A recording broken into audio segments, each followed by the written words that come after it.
तो Indian bike 3D game में आने वाले ग्लास के चीट कोड नंबर याद है आपको?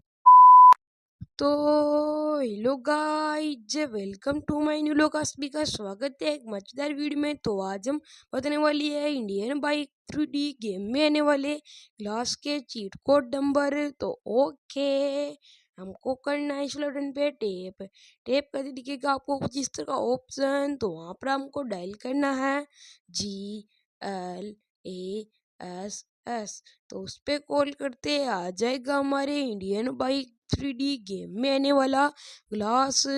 तो मैं आपको इंडियन बाइक 3D गेम के अच्छे अच्छे चीट कोड नंबर बताते रहता हूँ। तो नया गेमिंग चैनल को लो सब्सक्राइब, वीडियो कर लो लाइक।